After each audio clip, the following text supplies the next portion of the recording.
So a wonderful example of how rich this landscape is to follow something like the sandhill crane, where this is the oldest bird that we know of.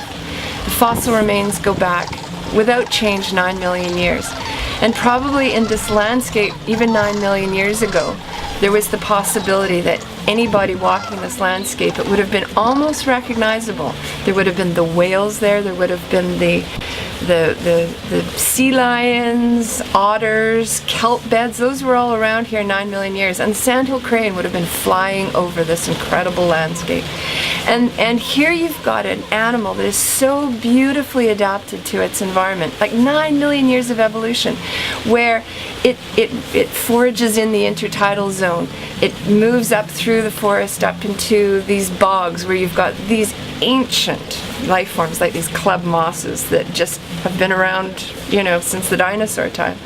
And here's these animals that have really adapted to their landscape, even though it's changed over the 9 million years. I mean, it's not as if we haven't seen changes, but they're survivors. They've adapted to change over time. And so if we're going to see survivors and we're going to see adaptations, then we have got to preserve the raw material for those adaptations.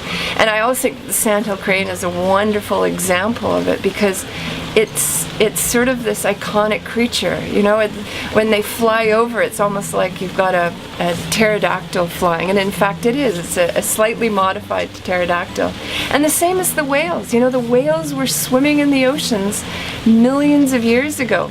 And to see these creatures and to understand that, glacial periods have come and gone, and an entire plant sort of genuses have come and gone, but they persist.